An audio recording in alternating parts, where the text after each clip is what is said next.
儿子姓王，我还账的姓李，收款人姓谢。哦，明白了吧？我替儿子来还账。有人找上门来。就我那个门，你昨天你没注意，那个门板都被人踢坏了，门板下半截、下半截都被人踢坏了，窗户玻璃叫人砸坏好几次。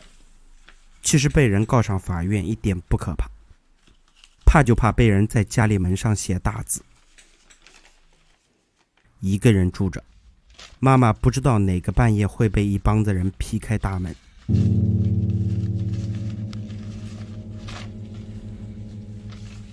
这都是欠条吗？收条，收条。都是儿子的字儿，我收回来。儿子姓王，我还账的姓李，收款人姓谢。哦，明白了吧？我替儿子来还账。好在都过去了，你留下这16张欠条都签上了收款人名字，所以王坤鹏你不用怕。准确了讲，妈妈已经帮你摆平了那帮债主，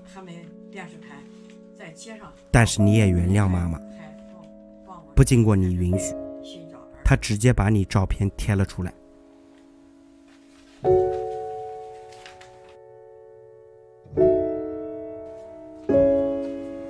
他之前是因为什么？炒股借朋友的钱借的太多了，同事、同学、朋友，熟人，他在那个股市呢是放大5倍的杠杆操作。炒股这个东西靠不住。从你离家后，这是妈妈研究13年得出的结论。你借的那70来万在股票池子里，其实都不够那些大老板塞牙缝。这就做死面的。但是今年74岁，妈妈也不怪你了。他们说所有年轻人都会有财迷心窍的时候。当时的银行的利息是1.5%，他许给人家是2分的利息，月息、年息是24%，还是砍头息。怎么叫个砍头息？比方说你借1万块钱，你拿到手来的时候给你8000，这个200块钱就扣下去了。你在手里用的只有8000，砍头息。他这个收视率最高，仅次于一套。他没变到，就这样说的。啊，这样跟你说。仅次于一套。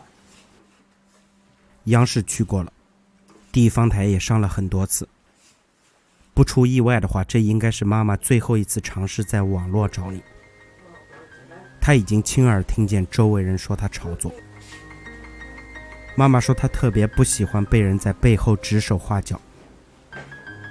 已经74岁了，这样不好。拉不动了，这个时间长不少了，他的饭遇上去了，他死起来了。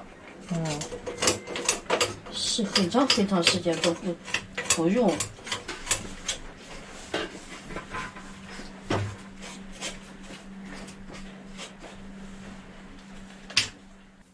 我从合肥回来了，人家来逼债，见面就打，还找那的街道上黑社会来逼债。打你儿子？打儿子，我护也护不了。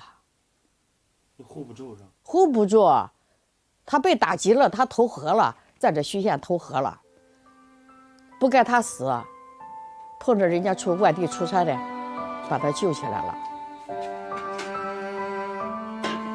07年你自杀是因为被债主们逼得紧，所以自打你走了以后，妈妈一直坚信你还活着。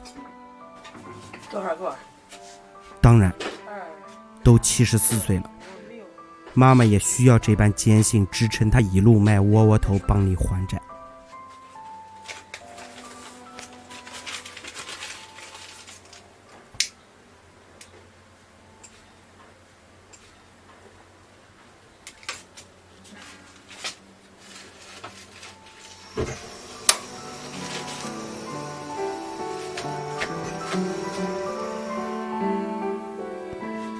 其实王坤鹏，你知道妈妈是个特别爱干净的人，但是出于2个原因，现在她很邋遢。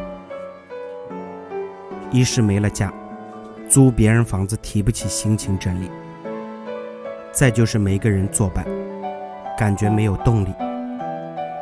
74岁了，这些年还债特别累，所以现在闲下来也不想动。阿姨，你为什么一次买那么多馒头？就预防下雨，下1个星期下雨下雪我都不出门了。哦，那你也太多了，你那个1个月我感觉都够了。记得上次顶着下雨天出门也是为了交房租。74岁的年纪真不太好租房子，上次那个房东都说妈妈老了，怕死在人房子里不好。其实有时候想想，如果你能回来，跟妈妈一起出去卖窝头挣钱生活多好，娘俩一块努力。他说他特别想把以前那个家买回来。拍摄结束后第4个小时，妈妈深夜给牛市的小同志打了电话，说好像忘记交代一句。他说他很想你，说他现在74岁了，